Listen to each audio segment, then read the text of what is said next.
even though the conservatives and the liberals had no intention of further constitutional reform, the Great Reform Act did change public policy and change public attitudes about the possible. So, for example, economic monopolies had been at the heart of the mercantilist system through the 17th and 18th centuries. Crown chartered companies dominated trade. Just 1 year after the Great Reform Act, Parliament took up the issue of abolishing the East India Company and the Levant Company. Parliament decided that these companies, for example, the East India Company, no longer served a legitimate purpose. Often this gets described in theoretical terms. Adam Smith called for free trade. This is abolishing the East India Company would institute free trade. Since 1603, the East India Company controlled trade between England and India, England and China. The East India Company had a monopoly on tea, right? Now, this was not only just England, it's the entire empire. So Parliament launched an investigation. The House of Commons set up committees to look into this question of monopolies. Did the East India Company serve a legitimate function, or was it a way simply for a bunch of London merchants to make a profit? And so, for example, they looked at the value of trade in company ships, right? Ships controlled by the East India Company. And at the beginning of the 19th century, they saw that the value of goods shipped in an East India Company ship, right, owned and built and managed by the East India Company, fell from 13.5 million to 11.6 million.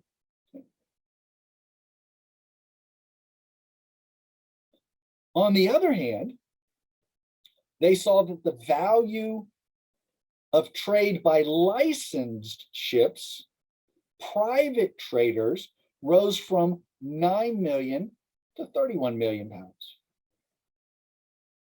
Now, these licenses came from the East India Company. So if a merchant from Scotland or from London wanted to go to the East Indies and trade, they had to purchase a license from the East India Company. And the East India Company would allow them to go and pick up goods and come back and sell them. They could do it legally. So if you look then at the value of trade, right, of who was actually providing the service, right, the ships and the crew, it wasn't the East India Company. The East India Company by 1833 was only engaged in 11.6 million pounds worth of trade, versus private merchants were in 31 million pounds of trade. So in practical terms, if you eliminate the monopoly of the East India Company, the trade continues. There were already people who knew how to get back and forth from India, but they had been limited by the East India Company. So this was not a matter of theoretical. If they just, quote, throw it open, would they come? Would private merchants take up? The private merchants were already there. They were already doing business. They just had this extra step of buying a license from the East India Company.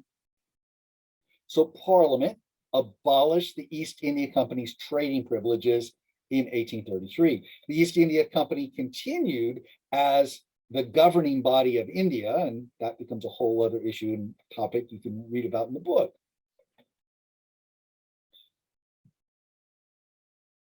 But what this meant was, right, in larger political ramifications, longer historical ramifications, is that British trade then fell under the direct supervision of Parliament through the Foreign Ministry. Until the 1830s, private traders had to answer to private companies, the East India Company, the Levant Company.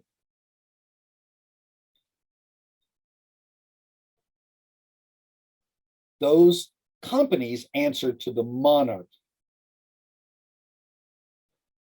With abolition, with the introduction of free trade, the foreign ministry then sets up consulates, right? Sends representatives to trading hubs around the world, and they become then the contact point, the troubleshooters for merchants.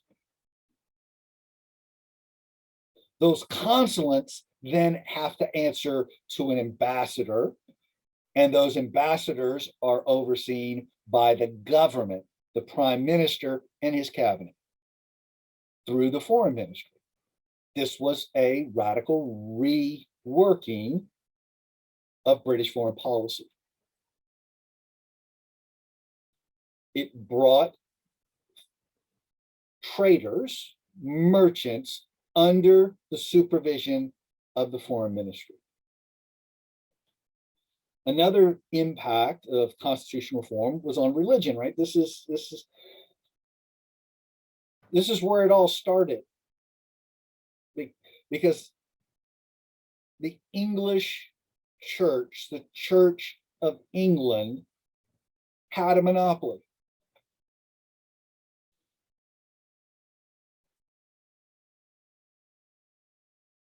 And so the prime minister, right, the parliament, put forth an Irish Tithe Act in 1835, specifically addressing the problem of Catholics paying tithes in the Anglican Church. Because until 1835, it didn't matter if a person were a member of the Anglican Church or not. It was a tax that everyone had to pay.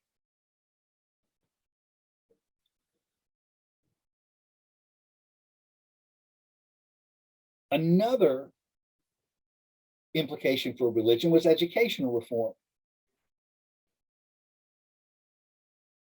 The Church of England had always argued that education was a moral education. And if education became a secular education, that people would become more and more immoral, and the only way to control the population was a religious education. With the reformers controlling Parliament, they introduced and supported a new National Education Review Board.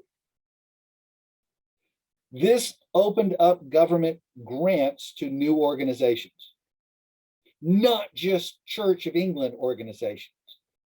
So it allowed local communities to raise money and get a grant to support a local school.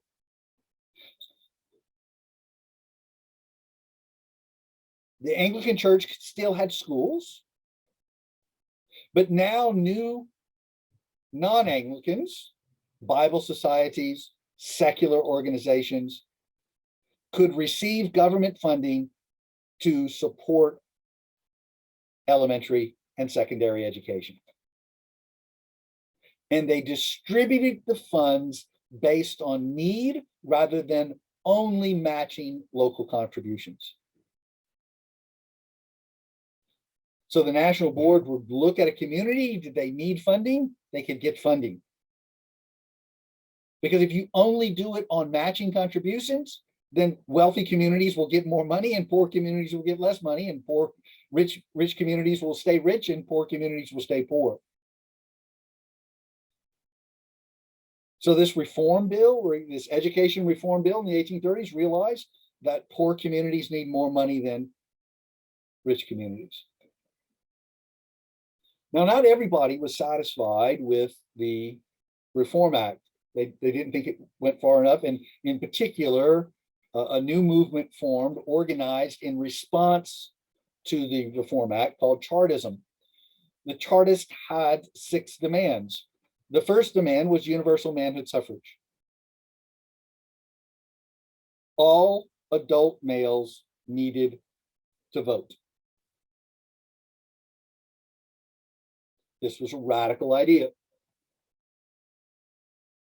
They wanted voting expanded beyond property to include labor.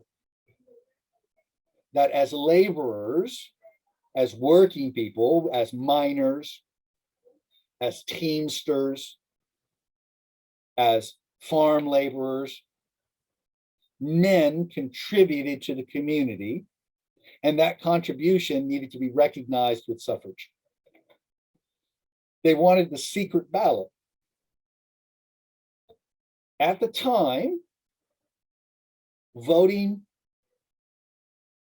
involved a public statement. An individual had to stand up on the hustings, right? They had to walk up onto a platform and declare who they were voting for Parliament. Now, let's imagine that a person is a tenant, right? And their landlord hears who they vote for.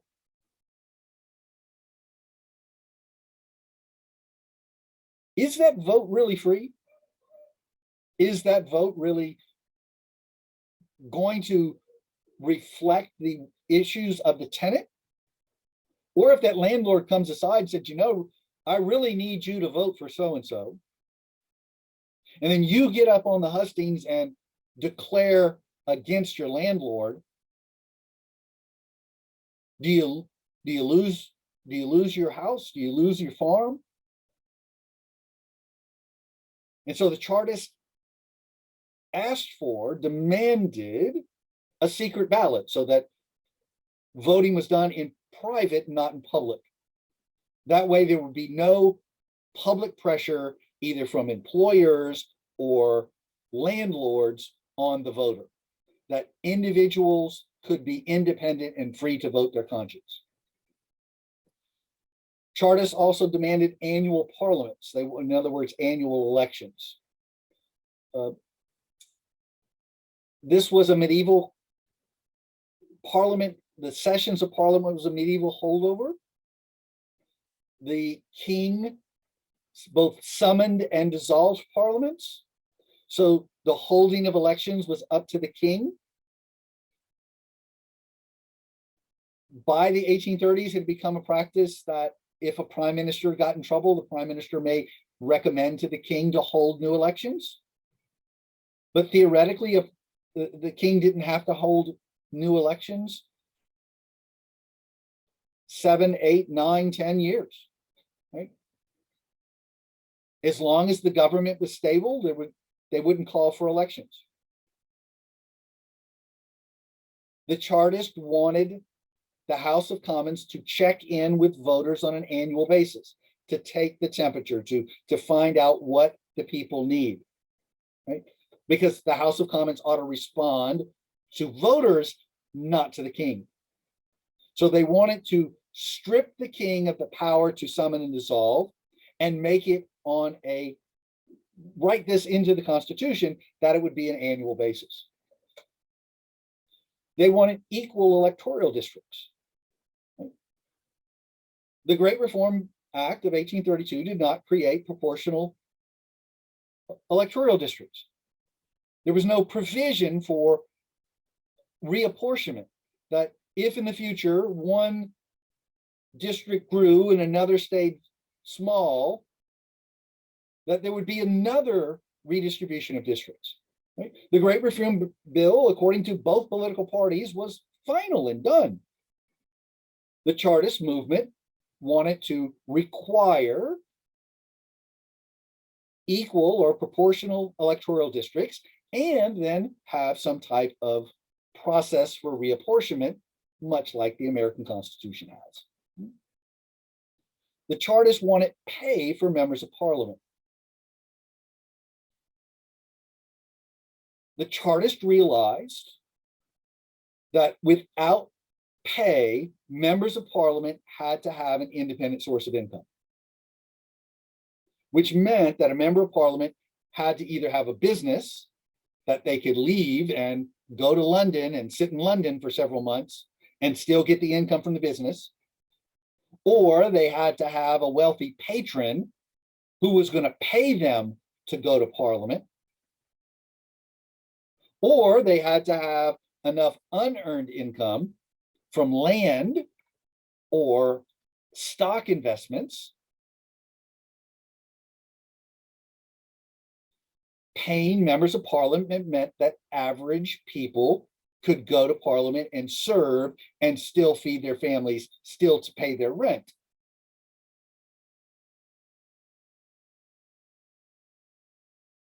It also meant that the members of parliament would answer to the public and not private interest.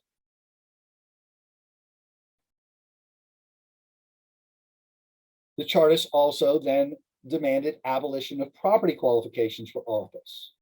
Just as they wanted abolition of property qualifications for voting, they didn't believe that there should be any property qualifications for running for office, that anybody ought to be able to run for office, to be a member of parliament, to receive pay, and to have their voice heard, because they would be more representative of the many, because property qualifications said you're going to represent the few. They described their situation as slavery, that they were working in Britain without any say in government. They had no say in the laws that they lived under, but they had to work, they had to pay taxes, they had to pay rent. The fruits of their labor were taken from them, they argued, in the same way that slaves had their fruits of their labor taken from them without any say in their government. This was a widespread movement throughout the United Kingdom, and on multiple occasions it turned violent. As the government tried to stop the Chartists responded, right, to shut down a political protest, to shut down an assembly, what the government would consider a legal assembly or an illegal protest. The Chartists fought back, and in some cases, quote, fired back at government officials.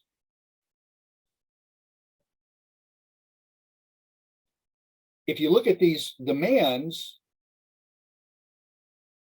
from the 20th century point of view, you would go, wow, this is what we have, right? We have universal suffrage, we have secret ballots, we have regular parliaments, there are equal electoral districts, there are pay for MPs, there are abolish of property. All of those things are gone. But in the 1830s, these ideas were considered radical, and they were shut down. They were not accepted by either political party. Neither political party was willing to pick them up in 1830, 1839, 1840. And so the Chartist movement looked like it was at a dead end, but the ideas eventually gained popularity throughout the 19th century. In other words, there was a huge impact of the Reform Bill. The Reform Act changed practical politics, education, trade policy, but it also changed attitudes towards government, that political reform was possible. More constitutional reform was possible. Maybe not today, maybe not tomorrow, but there were ways to bring more people, to include more people into the political process, to add more people to political participation. That's the story of modernity.